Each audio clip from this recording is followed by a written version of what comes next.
Welcome to Politics Done Right. I am your host, Egberto Willies.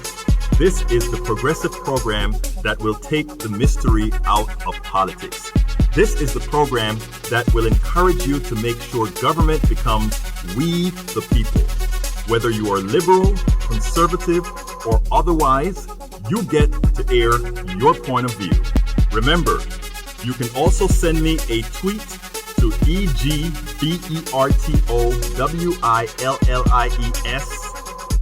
that is, at Egberto Willies. Let us engage. It is politics done right. 1, 2, 3, 4. Well, folks, welcome to one more edition of Politics Done Right. I'm Egberto Willies, your host. Thank you so kindly for being a part of the show one more time. We're going to have a great show today. I know we're all happy because of what happened over this week. It was a scary week. It was a frightening week. But you know what? We pulled it out. And you know why we pulled it out? We pulled it out because of you. We pulled it out because the grassroots came together. The grassroots. Let me tell you, everybody right now, they're singing McCain's holy glory for being that standout that came out there and he somehow did what was necessary to do to ensure that somehow the bill didn't get passed. But yes, we need to give McCain some credit, but let's give some credit where it's due. Let's give some credit to those two ladies who actually went against their party, Susan Collins and Murkowski from Alaska, Susan Collins from Maine, that went against their party to go ahead and vote for this. It wasn't just McCain. Yes, McCain did it, but it was those two women that faced the biggest challenges because their careers are still fairly, I don't want to say fairly young, but they have established careers, and I'm pretty sure they want to continue it. Right now, McCain is in the sunset of his years, and it's unlikely that he will run again. So it was not a sacrifice for McCain to do what he did. So let's give credit to those two ladies, those two women who actually went against their parties to get the job done. McCain came through, but those two ladies, absent their votes, it would have passed. As usual in our media, we always try to give a certain sect more due than others. Women, again, came through. Two Republican women came through. McCain helped. Let's get that codified before we sing too much praises on to McCain. And do remember that one of the things McCain did before he voted for the bill is he went over to the Democrats and said, hey guys, are you going to put any blocks on the NDAA? Are you going to block the NDAA? That's the National Defense Authorization Act or something of that nature. So in effect, what Mr. McCain was saying is, okay, if you guys okay that the president still have those war presidential powers, then I'll be okay with supporting or not killing Americans by supporting this particular bill. Sad exchange, right? They should be mutually exclusive. Helping people should have nothing to do with helping war. But you know how our country is. You know what we do. You know what we continue. You know the way it is right now. It's so much easier to pass laws when it has something to do with war than anything else. Anyhow, today's program, I want to talk about the Democratic Party today. And one of the reasons I want to talk about the Democratic Party today is not to be just critical. That's not the issue. A lot of people think if you're, I write a whole lot of stuff at several sites, including the Democratic Underground, Daily Kos, Op-Ed, and other areas. And what happens with these mostly progressive sites, again, sans Op-Ed that is once you give a critique of the Democratic Party, what then happens is the staunch party loyalists come out on the attack because they believe that what you're doing is somehow going to be detrimental to the party. Folks, let me tell everybody that's listening, Democrat or otherwise, if you want to change the Democratic Party, if you want to ensure that Democrats starts to support policies that win, if you want to ensure that Democrats are really standing behind the platform that we supposedly signed in Philadelphia over earlier last year.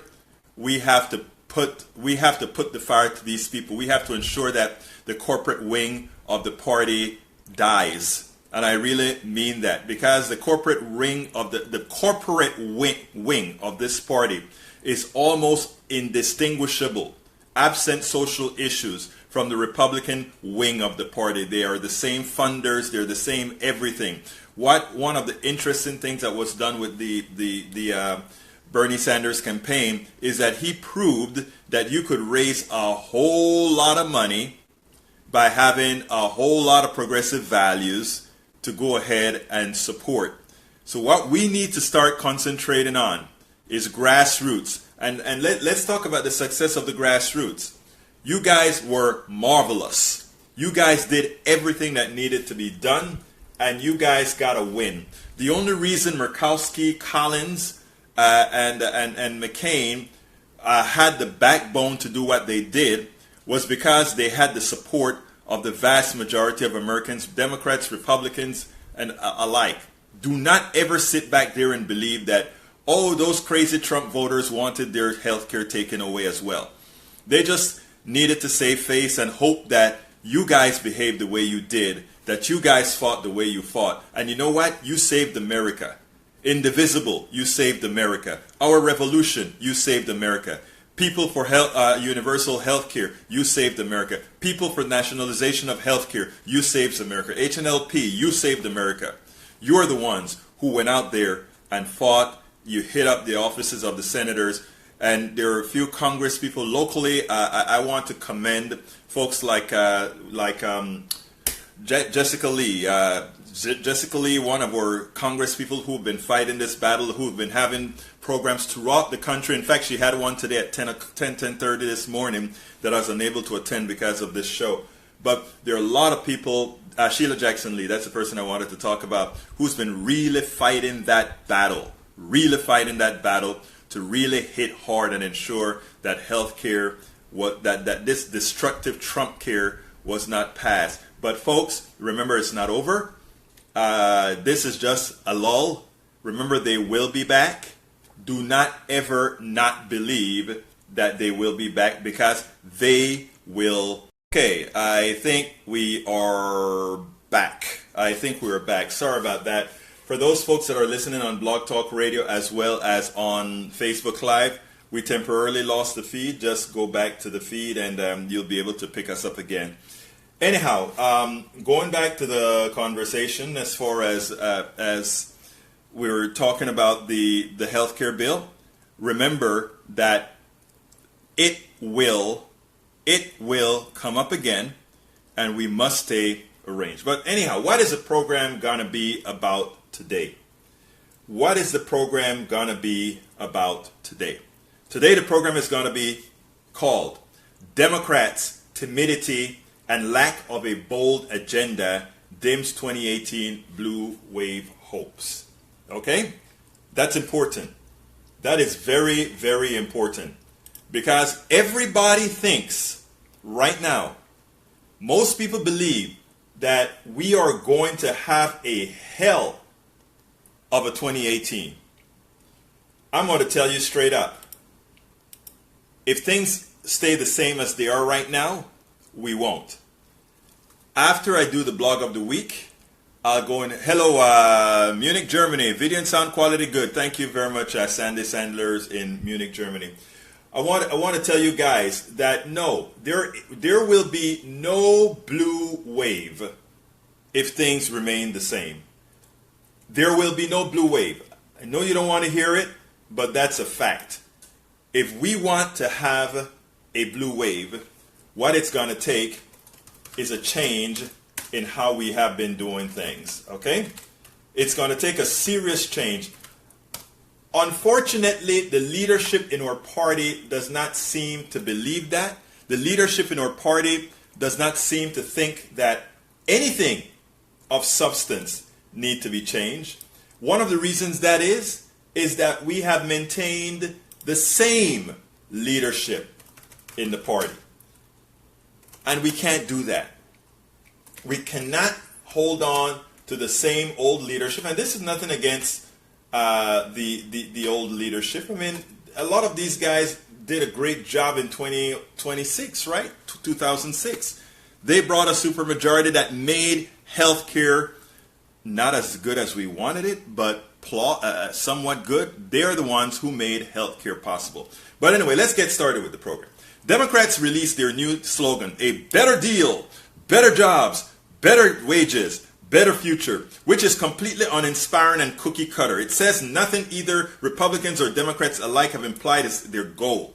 Democrats continue to fail to see that the country is looking for bold progressive leadership and policies. Donald Trump and Bernie Sanders proved that it is not hard to postulate that the intersection of, or rather, Donald Trump and Bernie Sanders proved that a progressive move is what was needed. Remember, I don't want anybody to forget how Donald Trump campaigned. In fact, it was an interesting triangulation that Donald Trump used. Okay, it was an interesting triangulation. Hi, Jessica Hopkins. Triangulation he used to win, and we must understand that he used a populist progressive message coded with a slight tint of conservatism. He was not a conservative candidate at all. He used the Bill Clinton type of triangulation. Anyhow, Democrats continue to fail to see that the country is looking for bold progressive leadership and policy. Donald Trump and Bernie Sanders proved that. It is not hard to postulate that the intersection of Trump and Sanders, voters who did not vote for Hillary rank and rank and file Democrats, independents, and progressive Republicans, represent a winning coalition that supports a bold progressive agenda. A few weeks ago, and this is important. And by the way, I made a slight mistake there. I started the blog of the week before I needed to start the blog of the week because I wanted to actually tell you something else before, and it goes like this. Democrats must up their game starting now if they want to see a blue wave in 2018. If they want to recover the more than 1,000 seats lost throughout the states and take over the Senate and House, they must come out with a bold plan that makes the average American believe they will shake things up to move forward. The Democrats' new slogan does not inspire. It does not give us hope that Democrats will shake things up. It is time for progressives to go directly to the people without going through the prism of the Democratic Party establishment. Win those elections in the primaries and with bold ideas. Assign blame where it belongs and articulate the real changes that they will make. All right? That is what we have to do. What are your thoughts? After the blog of the week, I hope to hear from you, both talking here on Facebook Live, or you can call into the show directly as well. It is very important that we start talking these issues. Now, I tell you something that is very interesting. This morning I woke up and read a great article from somebody who has similar beliefs, similar thoughts of what we needed to do. So we're going to actually go through that as well after we do the blog of the week. So let's go there.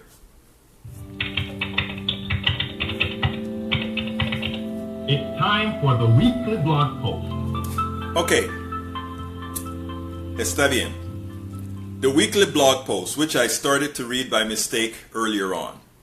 The weekly blog post is titled, Democrats' Timidity and Lack of a Bold Agenda Dims 2018 Blue Wave Hopes.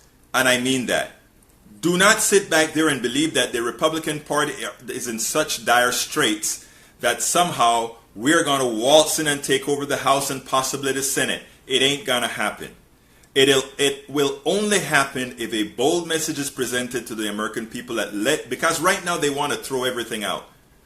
And let them believe, however, that those people, those folks that are running, are going to go out there and they're going to really support them. Right now, I don't hear that. So here goes the blog of the week. Democrats released their new slogan. And what is your new slogan? A better deal, better jobs, better wages, better future, which is completely uninspiring and cookie cutter. It says nothing either Republicans or Democrats alike have implied is their goal. Democrats continue to fail to see the country is looking for bold progressive leadership and policies. Donald Trump and Bernie Sanders proved that. It's not hard to postulate that the intersection of Trump and Sanders voters who did not vote for Hillary, rank and file Democrats, independents, and progressive Republicans represent a winning coalition that supports a bold progressive agenda. And it's not only that, is not only a winning coalition. If you add those segments up, those numbers up, you could actually get a veto-proof, not a veto-proof, a filibuster-proof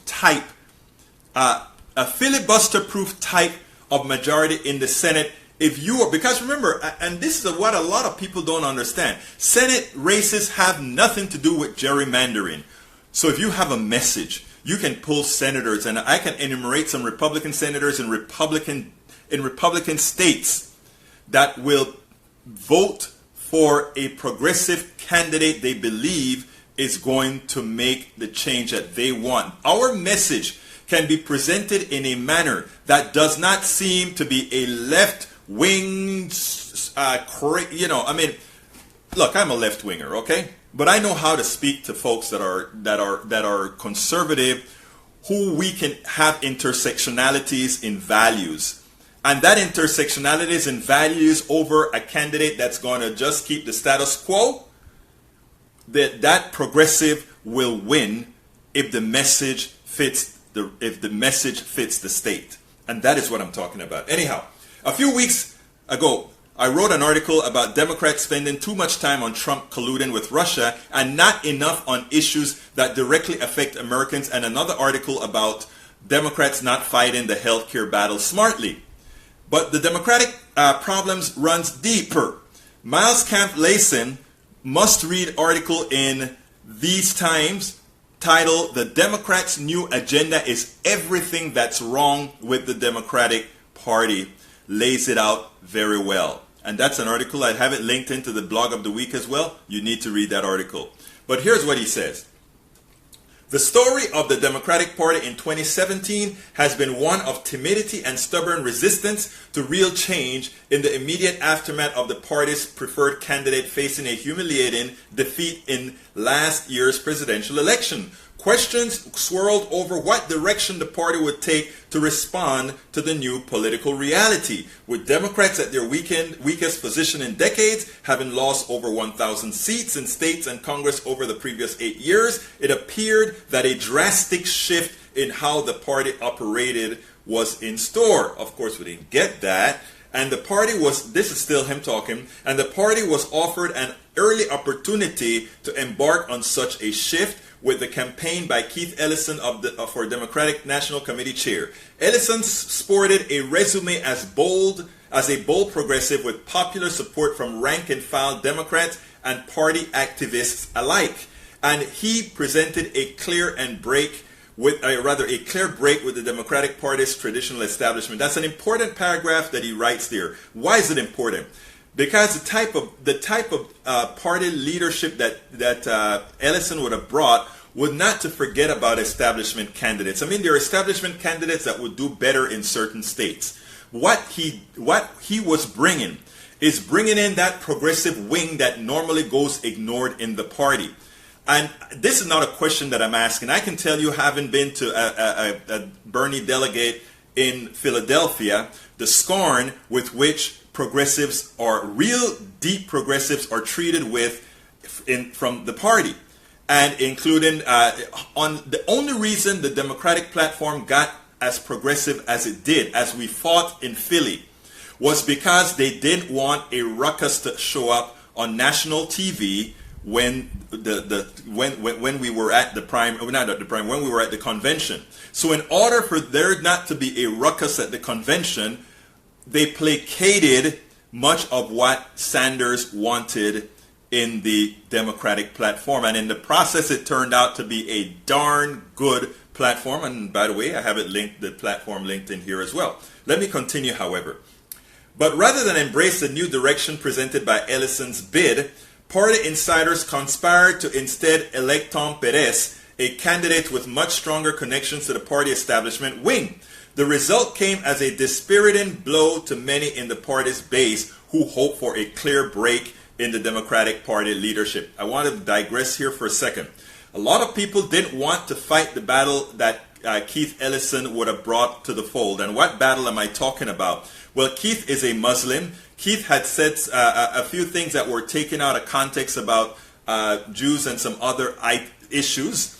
And likewise, the Republicans did the same thing that they did with Al Gore. I don't know if you remember during the Al Gore days. When Al Gore was running against Bush, he ran away from Bill Clinton. Bill Clinton at that time was very popular. The Republicans made him believe that had he embraced Bill Clinton, somehow they would have used that against him and he would have lost the election. And guess what? He bought into it. Gore ran away from Clinton, and in the process of running away from Clinton, he ran away from the achievements. I mean, I have some problems with the Clinton administration, but the achievements at that time was believed to be a success in the Clinton administration. The same thing they did with Ellison. They were so timid that they figured the Republicans would have all these attacks on Ellison that would metastasize. The thing of what they don't realize is Ellison is a very charismatic guy that would have gone into very conservative areas and also got the support of many people that Democrats generally don't get support from. Continuing with what the guy had to say now. In the ensuing months, the Democrats have turned to neoliberal architects such as Rahm Emanuel for advice, invested a history amount of funding in centrists like John Ossoff, failed congressional campaign in Georgia, and returned to the strategy of recruiting moderate blue dogs to run in the upcoming 2018 midterms elections. Haven't they learned anything? If somebody wants to elect a blue dog, they will go with a Republican. I'm sorry. Americans are now becoming a bit more tribal, or they break from their tribe. So trying to say let's just go for a blue dog Democrat is not going to do it for you. Why? Because if people want to elect if somebody's going to hit the D, they're going to hit the D because they're saying, oh my God, I want policies that support people. I want policies that are people-centric. They're not hitting that because they have a somewhat people-centric person that is, no, they're either going to go full Republican or they're going to go Democrat. It's no in-between anymore. And people in pain who know that they're in pain will go Democrat. This week, the Democratic Party, continuing, the Democratic Party announced its new slogan and platform. A better deal, better jobs, better wages, better future. Besides its possible plagiarism from the Papa John's tagline, the plan includes a repackaging of a number of longtime Democratic ideas, with some potential progressive offerings sprinkled in. But much like a pizza from Papa John's, a better deal mostly amounts to an uninspired steak and cheesy agglomeration stuffed neatly in a box. That's it. No más, nada más, punto y final. The article is not an attack on the Democratic establishment, but an urging that the party boldly support issues that affect all Americans without fear. Americans want to know that somebody is out there fighting for them. Not being timid about, well, what will the Republicans say if I say this? What will the Republicans do if I support this policy? What will the Republicans do with the ads that they put out? If they put out an ad, you put out a better one. If they go on the internet, you come on again and you do it. People want to see people who are not scared to fight for them. And the current Republican Party has no interest in fighting for Americans, and that is not a difficult. If you really want to teach Americans the reality of the Republican Party, or some other articles that I printed earlier this week, it is not at all difficult. The difficulty is getting people to hear you. The difficulty is having the conversation. The difficulty is having somebody sit down and talk to you and listen to you. And that is what I'm talking about, the approach that we take. We don't just go ahead and try to activate the base. We go ahead and try to have conversations with everybody. The author further writes the following. There's no shortage of ambitious programs waiting for the Democrats to embrace. The party could pledge to breaking up big banks, offer free public college. I don't like to call it offer free college. I like to call it something that makes more sense, something that is really what it's all about. It's not free college. All you progressive writers out there, it is not free college. It is pay it forward college. Because that person who got their college tuition paid for, they, with their increased level of pays or increased level of education, will have command higher salaries. Those higher salaries will command higher taxes. Those higher taxes will pay for the education of another person. It is pay it forward education, not free college tuition. It is pay it forward tuition. So that's one bone I have with this article here. Now, tax the wealthy and financial transactions, provide a universal basic income, and fight for universal collective bargaining rights. Those are things that progressives believe in. Those are things that we ought to be fighting for. And those are things we shouldn't be ashamed about talking about. That they call you a liberal or a progressive or whatever. Who the hell cares? I am a proud left-wing, liberal, progressive, whatever you want to call me, because I care about people. I believe in people. I love people. I want what's best for people. Okay? We should carry that banner. We should carry that banner with pride because we care about people. And you know what? The policies that have always been effected under our domain have always made people better off. And in making people better off, the country as a whole has been better off. And these ideas to single-payer healthcare, a federal jobs guarantee, and sweeping climate action, and you can have the makings of the kind of bold economic agenda that Schumer claims is key to the party reclaiming its mantle as an unabashed advocate for the working class. Such agenda would require the Democrats to shed their timidity and prove that they are not beholden to corporate interests. And it certainly means providing more than a shiny poll-tested new messaging. I mean, come on now. We don't need to poll-test some crazy message that we know is placé. Come on. If Democrats are worried about the efficacy of adopting a broad left platform in 2017, all they need to do is peer across the pond. Labour was able to score stunning advances in Britain's June election, running on the most left-wing platform the party had put forward in more than 3 decades. And you know what? You have to remember, and these guys already have universal health care. These guys already have universal health care. The manifesto that leaked before the election called for 1. The nationalization of utilities such as water, rail, and electricity, eliminating tuition fees, instituting free childcare, expanding public housing, taxing the wealthy and corporations, and transitioning to 60% low-carbon fuels by 2030. Now, that's what I call bold. By the way, I support all those things. Now, in America, we'll have to negotiate with those conservatives who just can't see the value in the commons. We have to be more. Yes, we'll have to do some more negotiating with these folks. It won't be clear sailing. It means that these policies will have to be proved over time. But you know what? We have to have policies to be proved and not just a timidity to put the policies out there for fear that they would be attacked. Do you think the Republicans are ever in fear of their policies that hurt people being attacked? Look at the skinny repeal bill. The skinny repeal bill was nothing but a contract to murder. The skinny repeal bill, every Democrat should be on TV giving the skinny repeal bill a new name. A contract, a legalized contract for murder. But again, timidity. They won't go on TV and say the things that Republicans would otherwise say, which cauterize their base. We progressives need to learn to be able to do the things and speak in ways that we can grab people's attention and tell them what needs to be heard. Yes, the Skinner repeal bill was a contract to murder.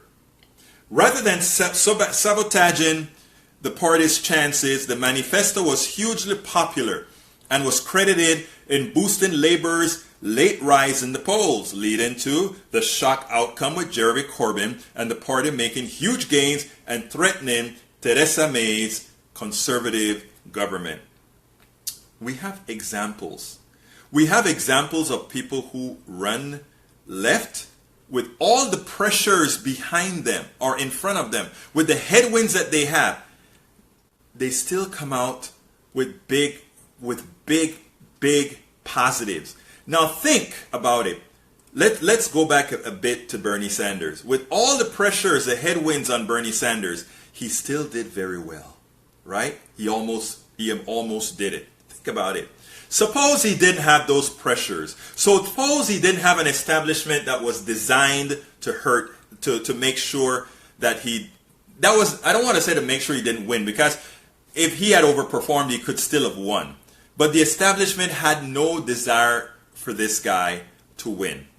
Okay, let's be honest about it. Whether you're a Hillary supporter or a Bernie supporter, and by the way, I was a Bernie supporter. I was a national Bernie delegate in Philadelphia, but I voted for Hillary Clinton. And I voted for Hillary Clinton because that was the pragmatic thing to do. That was the right thing to do. The country would have been in a better state with a Hillary Clinton, and later on I would have supported a more progressive person thereafter. I wasn't going to sit back and get mad because Bernie wasn't able to pull it out and just burn the house down. That hurts people. Our goal should never be to hurt people. Anyhow, it is time for Democrats this is the continuation of the blog now. It is time for Democrats to deliver what the Democratic Party platform articulates. I pointed that out in my article. The Democratic Party needs to up its game for the 21st century, which will be on the front page of Daily Kos, actually tomorrow. The largest progressive site in the country. I pointed out that Democrats needed to up their fast response game. They need to use new technologies in real time to get their message across. I then wrote the following, and it goes as follows. The Democratic Party is currently more reactive than proactive. It is more on defensive than on offensive. Even the new Democratic slogan lacks the urgency needed for a party unable to win, even though most Americans support the values and policies within its Democratic platform. Folks, if you haven't read the Democratic platform, please do so. Every American who reads the Democratic platform will sit back and say, I stand for that. And Republicans reading the platform would likely say, I stand for that, but I'm not a Democrat. But I can guarantee you enough of them, because of the values, the intrinsic values, will support that. The current leadership of the Democratic Party did a great job in 2006. I mean, come on. In 2006, Nancy Pelosi and the team did a great job. In 2010, Nancy Pelosi did a great job. Nancy Pelosi can, in many ways, is more responsible for the effectuation of the Affordable Care Act, Obamacare, than any other person. That woman is powerful. That woman was able to pull the necessary strings. That woman made it happen. But you know what? You cannot rest on your laurels. You cannot say all these great things you've done in the past in a country that has to move forward. And in a country where there's a Democratic Party with a very small Democratic base. We do not have a Democratic base. Enough people in the background coming up the ladder. The current leadership of the Democratic Party did a great job in 2006. The party, mostly led by then Senator Barack Obama, took it a step further in 2008. Unfortunately, the party did not continue to build on those successes. There are many reasons why, some cynical, and I'm not going to go into the cynical ones right here, but some based on the lack of new blood entering leadership. Okay? The Democratic Party still has time to right the ship. The Republicans are giving them ample opportunities to rebuild their decimated state and federal benches. It is time for the Democratic Party to invest in new technologies and to learn how to use the new social media paradigm effectively. I mentioned earlier in that article, when Donald Trump had a speech about how bad Obamacare was and all the bad things of Obamacare, I wanted to see Periscope, Facebook Live. I wanted to see emails shooting out. I wanted to see YouTube Live. I wanted to see all these different avenues. I wanted to see memes, everything contradicting the president in every single domain, because right now we have a segmented viewership. They're not all on ABC, CBS, MSNBC, cable news, and all these things. They're all over the place. So you have to blanket it with all over the place. Guess what Donald Trump did? That is what Donald Trump, with a message that wasn't as good as Hillary Clinton, won enough votes because he got into enough mailboxes, into enough pages, and he had a digital network. And I wrote another article where I pointed that out. He had a digital network that segmented the bases. And he went into areas that he needed to get into to reach these people. If the Democratic Party really wanted to do that, they could. And it's not that they don't know. Remember I said earlier, there are also cynical reasons why these things aren't done. I wrote an article that talks about the rails, about the establishment of the Democratic Party and the establishment of the Republican Party existing within the left and right rails of a train track.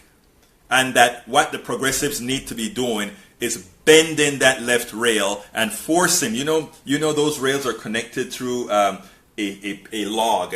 They need to bring those things back. That is what needs to be done, and we need to do it. Folks, here we go close to the end, and I'm going to open the lines up.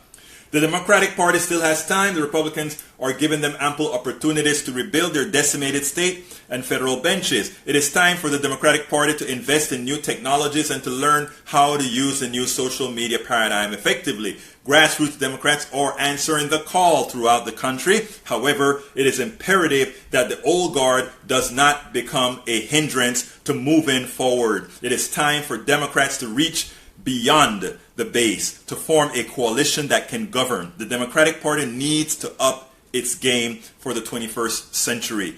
Progressive Democrats need to take the reins of their party and bring it into the 21st century. It is time for them to take control, to start winning again, so they can effect policies to move poor, working class, and middle class America forward. Folks, this is a call-in show.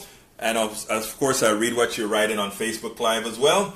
You can call us at, and let me get that phone number here. The call-in number is 646-929-2495. Again, that number is 646-929-2495. Please give us a call, and we will get you on air. Let me get my first caller is, let's see, 314. 314, who do I have the honor of speaking with? You know, you got an echo there too. I've grown up around Democratic politics, living here around the St. Louis area. Yes, sir. And it has been terrible. Okay. Just plain terrible. Now, we have thanks to Donald Trump, which I supported, we had a onslaught of Republican candidates to be elected. Including a Republican governor. We have tax reform. We have a Hancock Amendment, whereas if the state revenue exceeds the income of Missourians, then that excess is given back to the taxpayers. We have a constitutional carry. We have voter ID. And I want to see school choice. Democrats don't want that because of their ties with the teachers' unions and vanguard organizations. Okay. Donald Trump was the only candidate that was talking in those lines. And also, I prefer for Congress to work to shore up Social Security and Medicare and put less emphasis on Medicaid. Let the states handle that. If states want to have a universal health care, then let them have it. I don't think that's the responsibility of the federal government. Okay. I'm going to keep it short. Okay, great. Let me listen to you in the past. Thank you very much for calling in, my friend. What is your name again, my friend? My name is Tianki. Tianki. Yes, I remember that name. That's a distinctive name. Anyhow, let me tell you, Tianki, first of all, I want to address the school issue first. It's not that Democrats don't like or don't want school choice. It's that school choice, when you look at the absolute numbers, don't work. And there's a reason why it doesn't work. And let me explain that in detail. Specifically the following. What folks don't understand is there are certain things in our society that should be for profit and other things that should not be for profit. Why don't you want schooling for profit? Schooling for profit does two different things.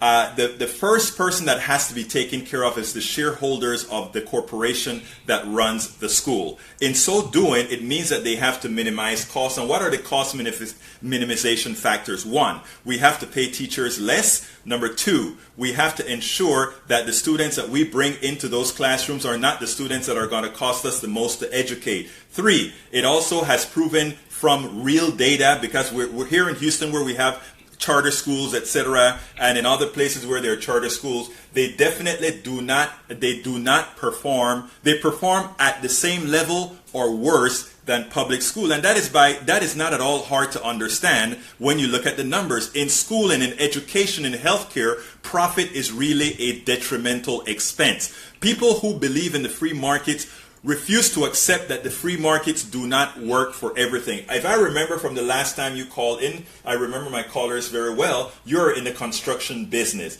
I believe wholeheartedly that the free market in those businesses work fine. You cannot extend that to healthcare. You cannot extend that to education. You cannot extend that to these different issues because, my friend, it doesn't work. You brought up another issue with open carry that Donald Trump brought in. I'm not going to go into the argument of open carry because a lot of that is a cultural issue. Now, where it affects me is if somebody blows my head off because they're uneducated and dealing with a gun, but that's a different issue. You brought up one other case. You brought up another issue, I think, with taxes. Let me tell you of something about taxes, right? I am for paying not necessarily high taxes, but required taxes. Here's the issue. You as a businessman, you live in a society that was created by taxes and infrastructure, and all these items were created by all our taxes. We gave you the wherewithal so that your excellences could come out.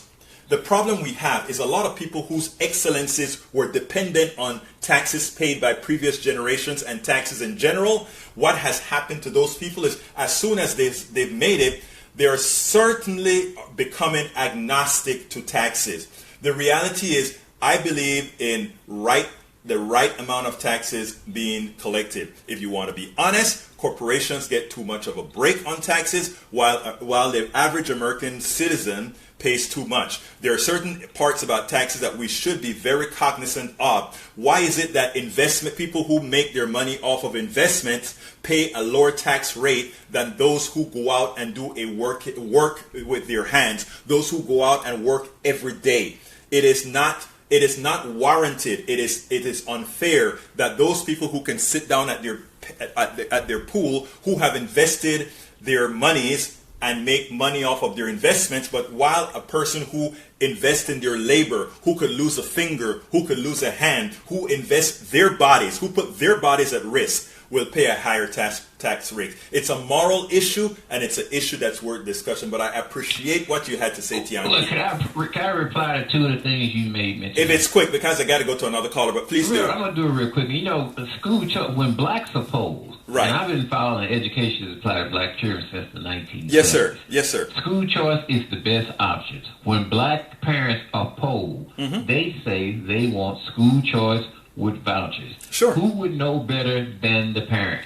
And I'm glad you. I'm going to let you answer and go to the next one. I want to answer that question. The lie. Well, here's the point. Yes. Well, here's the point, real quick, and I don't want to get in an argument. No, we're not arguing. We're discussing. We're discussing. Yeah. Here's my discussion is that parents are taking their kids out of these dilapidated systems. And also, school choice just don't mean charter school. It may mean another public school, like we have seen it occur here in the St. Louis area. Great. It could be private school. It could be parochial school. It's the parent's choice.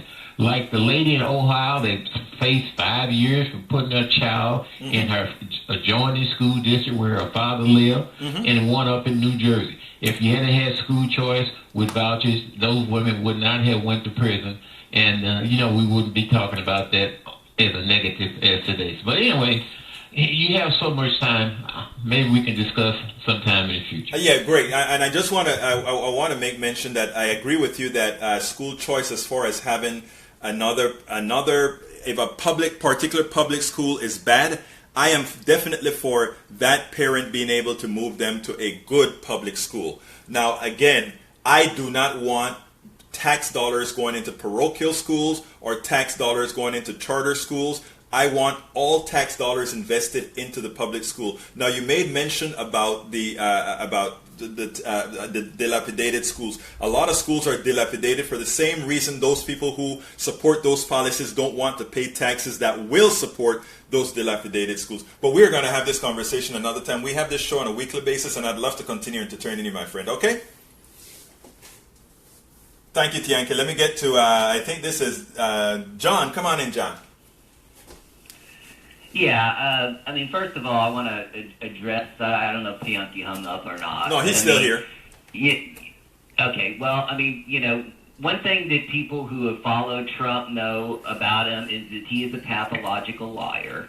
And, the number of lies that he tells on a daily basis is, has been documented regularly. And so one of his lies that he's continued is lying to people about Medicare, lying to people about Medicaid, and lying to people about Social Security. He specifically said during the campaign and even after the campaign that he was going to bring health care that was the greatest. It was going to be better than anything. And look what came out of the Republican Congress. Nothing. But what he's been doing is terrible. You cannot believe a word that man says. And that's one of the biggest, issues in the country right now. And this is why he is so incredibly unpopular.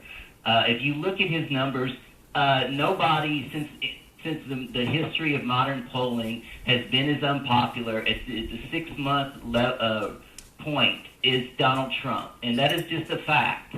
And so, people if he believes that Trump is going to save Social Security and is going to save Medicare, when the Republicans have continually said they're going to cut it, this is in the Republican budget, you really need to wake up and understand what the Republicans believe.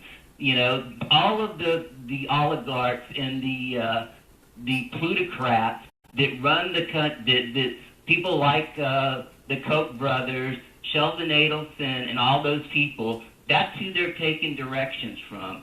They could care less about the common man. They could care less about Medicare. They could care less about Medicaid. I know you don't care about Medicaid. I guess you don't care about poor people dying from lack of health care. But, you seem to be concerned about Medicare and Social Security, probably because it affects you. But, they are consistently talking about cutting Medicare and Medicaid, and Ryan and all the people in the Freedom Caucus simply don't believe in that. This is part of the libertarian philosophy. So I'd like to address what you're saying also, Egberto. Yes. About the Democrats. Now, I agree with you on a policy level, but I definitely disagree with you on, if you look at the actual facts. Like, if you look at the generic ballot right now, Real Clear Politics, which is a Republican, owned, Steve Forbes owns this. I think it's a good site, yeah. Up by 9 points. And at 538, obviously, Nate Silver, very unbiased person, has the Democrats up by 7.8 points. If you look at the numbers from 2006 when the Democrats won, they won by 7.9%. If you look at 2010, when the Republicans won 63 seats, they won by 6.8%. So, I mean, everything is looking towards a blue wave. I mean, and you can deny it all you want, but I mean, the facts are the facts. Okay, let me correct. I got that, John. And I would like to correct something he said too, if you don't mind. Okay, quickly correct what you want. I never said it was going to be Republican. I said Congress need to look at Social Security and Medicare. That is what I said. I didn't put the onus on Republican. I said Congress themselves, because people have paid into these things. If you're interested in Medicaid, move to a state that's Medicaid friendly. I'm in Missouri. Missouri is red. It's got voter ID and so other things. I love it. Okay, I address the voter ID and stuff later on, but I want to address something that John said specifically. And John, I know what the poll says, and you're correct about all those numbers. The poll also had Ossoff winning. I'm not. These things all fall within. No, actually, it didn't. It didn't. The last couple of days, they actually had Handel winning. Okay, I didn't know that. I might have screwed up there. So but I know for the longest time he was winning. But the mere fact that 3 days later the poll changed points out exactly what both you and I and Tianki knows, and that is that polls are an instant in time. And one of the things that I continuously try to preach to folks is a lot of progressives look at all those numbers today and they look at it as if, oh, we're in great shape. They don't understand what is going underneath the undercurrent of a well-designed Republican campaign. They don't understand. Progressives a lot of times don't understand that the things that you see on TV is not what's really happening in in the Republican campaigns. I was speaking about this, I don't remember where just using Facebook as the example, and how they use targeted statistic or targeted analytics to get to the right people in the right state, whereas they didn't need to win a majority. They just needed to win the right amount of the right people to win the election. And those are the things that I'm talking about. They also, with the 7.8% and the 9%, let me tell you what concerns me about that today. In October, the new rates for Obamacare comes out, okay? We just dumped Trumpcare temporarily. We know it's going to be up again. I've been complaining about the Democratic response to Trumpcare for the last 3, 4, 5 months. In other words, I've been trying to say that we should be attacking Republicans on Obamacare right now. Obamacare is going to show a huge problem in October, and we needed to already started to make the case that the problems with Obamacare is mostly caused by sabotage when the people see it in October. And that way we could run on one of the items we could run on is Obamacare sabotage. You don't do that when the results of the sabotage occurs. You do that during the sabotage that is occurring. And that is what enough Democrats aren't doing. Every time you hear a Republican on TV today, it goes as follows. We have to come out with we have to pass new policies. We have to pass new healthcare plans. And then no matter what questions they're asked, because Obamacare is collapsing, it is costing people too much. No matter where you hear a Republican today, those two sentences are in their messages on TV. Whenever you hear a Democrat, most of the times you have to ask them about that. You rarely hear the words sabotage. You rarely hear the words that he's not paying, he's withholding, or he's attempting to withhold payments to the insurance company, which will affect the risk management of the companies, which will increase the rates by 20%. That whole thing alone. We are not proactive. We are always reactive. And that's what I'm trying to get across. Yes, the poll numbers may say 9 points today on one of the Real Clear Politics. It may 7.8 points on the other one. But what happens?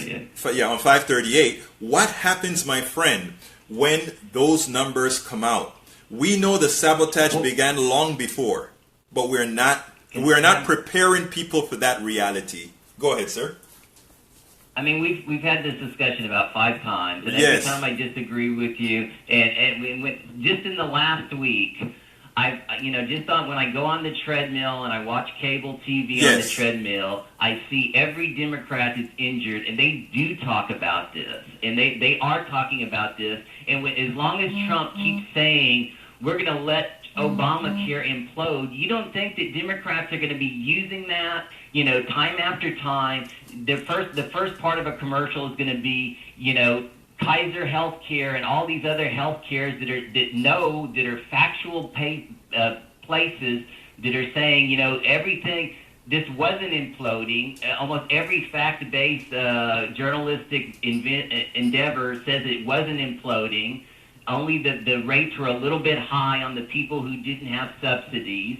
And, and also, if you look at the polling on this, there's been more polling. And as time has gone on, people realize that they control everything. Right now, the Republicans control the Congress, the House, the Senate, and the presidency. How can you not blame the Republicans when they control everything? Let me tell you how. And the people know this. Well, let me tell you why I say that. Look at Congress. Look at the House. Look at the president. That is the reason I understand everything that you're saying, John. I really do. But they're still voting for these people. I understand what you're saying. And what I'm saying is my contention is with all these things that should be the wind at the back of Democrats, I still think we are failing to monopolize on it.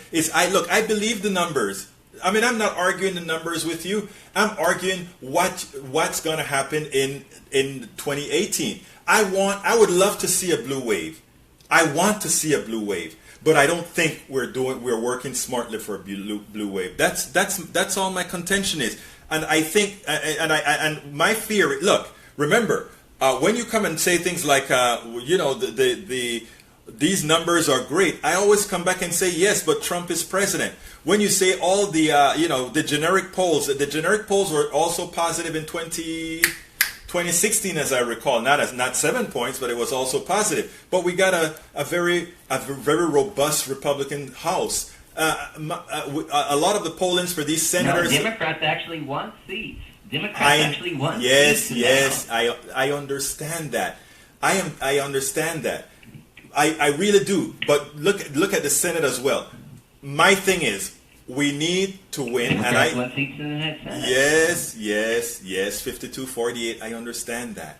Okay, but again, my goal is, as far as where the Democratic Party is concerned, as far as where progressives is concerned, to talk about going out there and fighting is also to talk about not going for these cookie cutter messages, because the cookie cutter messages can get you close. What gets you over the hill is when people believe you're really going to be going out working for them. But that's my thoughts. Give me a quick closer. I tell you what. Let me go to Tianki. Tianki, the show is about to be over, so give me about a 30-second closer. Well, my closer is I'm happy that the state of Missouri is 90 seconds. I hope Trump does as he says on immigration reform, especially those work visas. He needs to go on, Betsy DeVos needs to move on school choice, and the other things that we're looking for. I lived amongst Democrats for a long time.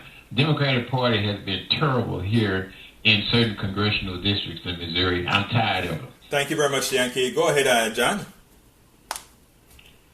Okay, I mean, I hate to agree with you almost always on policy, but I mean, what you're talking about, you just cannot snap your fingers and expect instantaneous change. I hope our revolution and brand new Congress candidates win.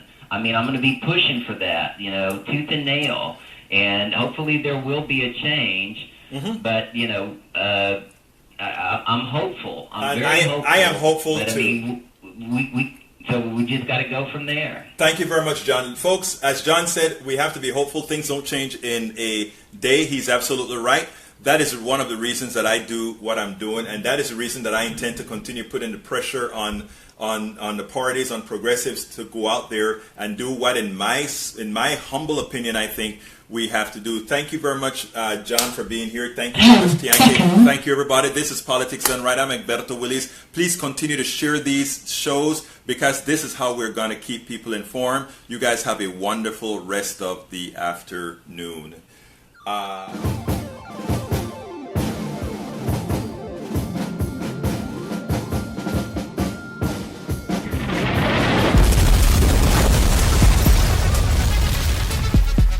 Welcome to Politics Done Right. I am your host, Egberto Willies. This is the progressive program that will take the mystery out of politics. This is the program that will encourage you to make sure government becomes we the people. Whether you are liberal, conservative, or otherwise, you get to air your point of view. Remember, you can also send me a tweet to EGBERTOWILLIES. That is at Egberto Willies. Let us engage. It is Politics Done Right. 1, 2, 3, 4.